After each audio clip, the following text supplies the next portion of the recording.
Raqamli qaramlik bu odamning raqamli qurilmalarga, smartfonlar, telefonlar va planshetlarga haddan tashqari bog'lanib qolish jarayoni bo'lib, ularsiz hayotini tasavvur eta olmaydi va aynan shu holat ularning hayotiga jiddiy ta'sir ko'rsatadi.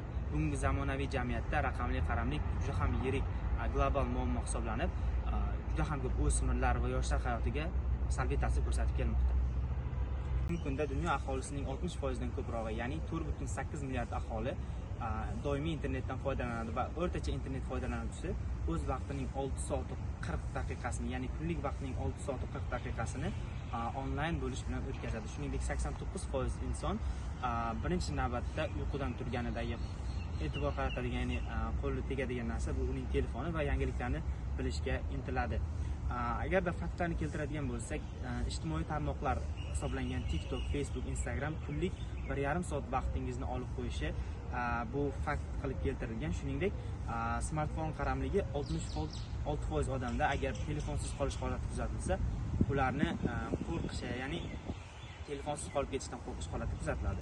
Keling, endi biz qisqa tayyorlagan roligimiz orqali Toshkent davlat yuridik universitetining 2 talabasi hayot haqida kuzatishimiz mumkin. Ularning asosiy maqsadi universitetni tamomlagach nufuzli yuridik firmalarga ishga kirish hisoblanadi va bu jarayonda ularga aynan raqamli qaramlikka qanday kurashganliklari va qanday yengib chiqqanliklari va kamchiliklarini, shuningdek ishga kirish jarayonini to'liq tushuntirib berilgan.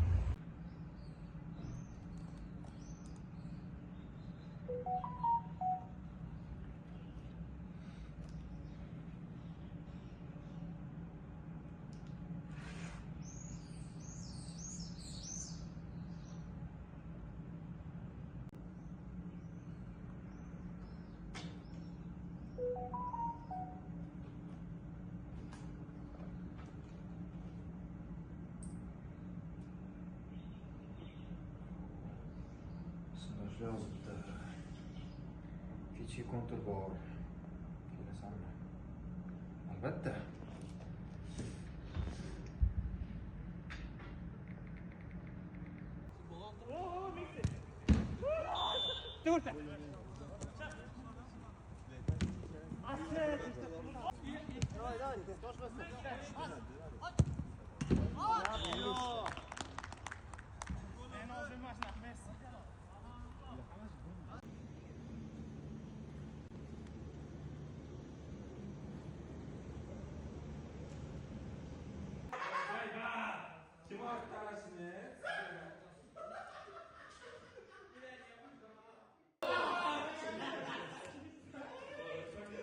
Center bor, center.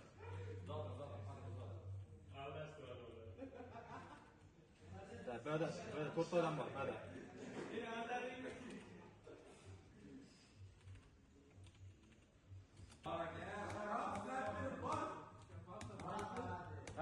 Tepemde. You get it, we'll send you the confirmation number, and by using those numbers, you'll be able to check the American Airlines website and have an access to your book. So, Daniel, thank you for booking your tickets with us. We will issue your tickets in a couple of hours, and we will send you the confirmation number.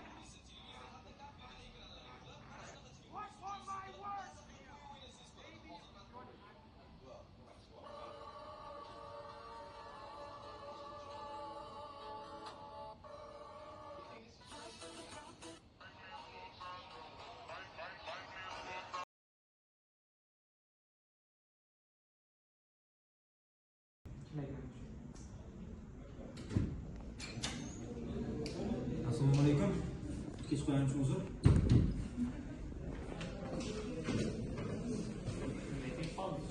Yo'li to'g'ri kelgan.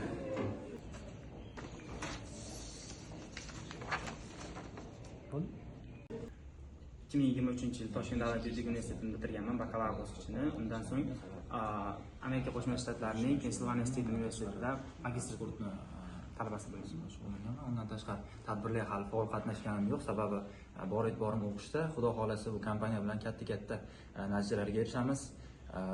Boshqa ishga kechib kelish holatlari qaytarilmaydi. Rezyumelarni birinchi yaxshilab o'rganib chiqib, tez orada eng yaxshi kandidat bilan telefon orqali bog'lanamiz. Hozir kelishlaring mumkin. Hop, Bu kandidat turib tursin. Bunisi xudo xohlasadan boshqa gapga o'tmas ekan. Hop, xulosa qilib aytganda, biz yuqorida ko'rsatib o'tgan talabalar hayoti misolida ko'rib o'tsak bo'ladi. Ya'ni ulardan biri hayotni mazmunli o'tkazib, sog'lom turmush tarzi orqali raqamli qaramlikdan qutuldi. Ammo ikkinchi talaba ko'rsatib o'tilgandek foydali ishlar bilan shug'ullanmaganligi tufayli hamda o'zini vaqtini behuda sarflagan tufayli maqsadsiz yurgan sababli raqamli qaramlik qurboniga aylandi. Va shuningdek bir nechta raqamli qaramlikni bartaraf etish usullarini sanab o'tishimiz mumkin. Bularga kunlik telefondan, ya'ni yoki ijtimoiy tarmoqlardan foydalanish limitini o'rnatish. Bunda siz bir kuni uzog'i bilan 2 soat yoki 1,5 soat vaqt mobaynida telefondan yoki kompyuterdan foydalanishingiz mumkin va bu eng yuqori miqdor hisoblanadi. Shuningdek, haftaning ma'lum bir kunini telefonsiz, ijtimoiy tarmoqlarsiz kun sifatida belgilash va vaqtingizni to'liq uy a'zolaringiz yoki oila a'zolaringiz yoki umuman olganda do'stlaringiz bilan mazmunliroq o'tkazishga harakat qilishingiz mumkin. Undan tashqari alternativ faoliyatlar bilan, bularga misol qilib kitob o'qish, sportning turli xil yo'nalishlari bilan shug'ullanish, shuningdek o'zingizga haftalik, oylik ma'lum bir maqsadlarni o'rnatish orqali ularga yetishishga harakat qilib vaqtingizni va fokusingizni aynan o'sha sohaga qaratishingiz mumkin bo'ladi. Yuqoridagi keltirib o'tilgan barcha raqamli qaramlikning bartaraf etish usullari sizga qo'l keladi degan umiddamiz. Barchangizning e'tiboringiz uchun rahmat. Sog' va salomat.